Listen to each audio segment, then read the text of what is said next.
Salut frères et sœurs dans le Seigneur, c'est un grand plaisir d'être avec vous aujourd'hui alors que nous commençons cette série. Je veux peut-être faire une ou deux vidéos sur ces thèmes, le salut, la grâce, la foi et les œuvres.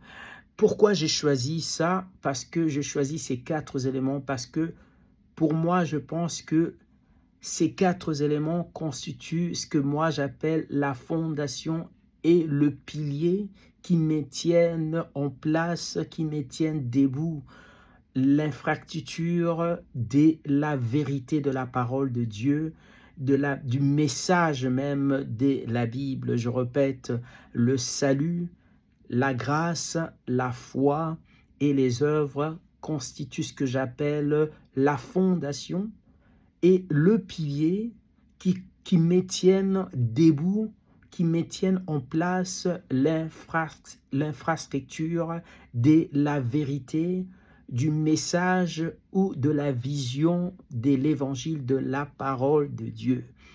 Alors, dans la vidéo précédente que j'ai faite il y a quelques semaines, je dis que le salut est conditionnel. Alors aujourd'hui, je vais vous expliquer pourquoi je dis que être sauvé, c'est conditionnel. Premièrement, j'aimerais que nous puissions comprendre ceci.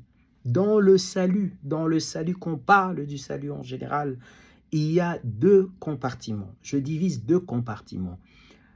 Il y a premièrement, le premier compartiment, c'est l'œuvre salvatrice. Et l'œuvre salvatrice, c'est 100% grâce. C'est 100% grâce, il n'y a rien, ça ne nécessite aucune action de la part de l'être humain. C'est 100% l'œuvre de Dieu, c'est un don gratuit. Par contre, le deuxième compartiment du salut, c'est ce qu'on appelle, j'appelle la réception de la foi.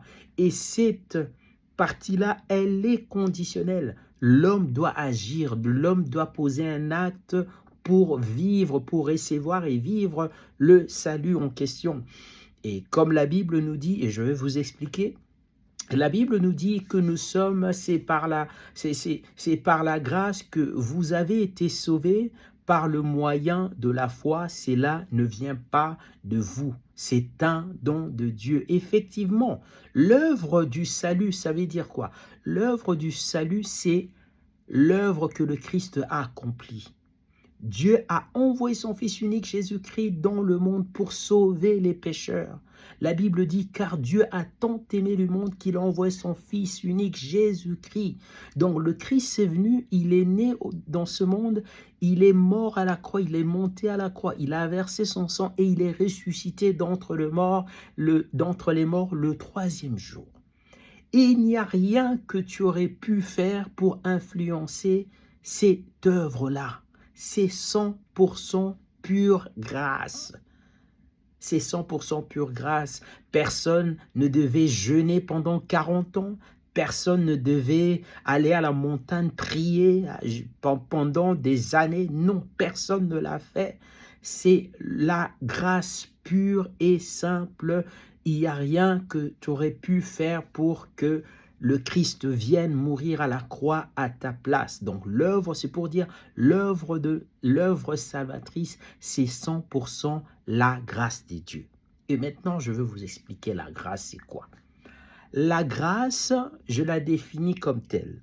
La grâce, c'est l'intervention divine avec pour objectif d'accomplir pour l'homme quelque chose qu'il ne mérite pas et dont il est incapable d'accomplir par lui-même. Je donne encore la définition. J'aimerais que vous puissiez très bien comprendre c'est quoi la grâce. Parce qu'aujourd'hui, les gens définissent la grâce de façon qui, de fois, ils définissent la grâce à tort et à travers. Ça tient même pas, ça tient plus debout. La grâce, je répète, c'est l'intervention de Dieu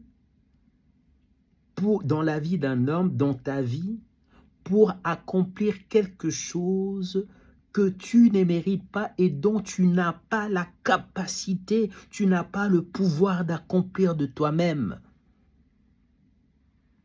J'espère que vous me suivez très bien. C'est ça la définition de la grâce.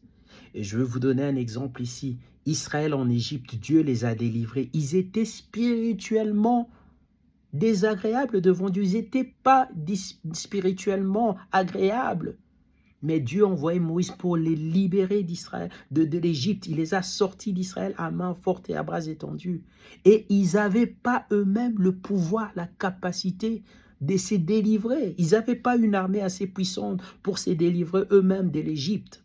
Mais Dieu l'a fait, c'était une œuvre salvatrice, purement la grâce des dieux.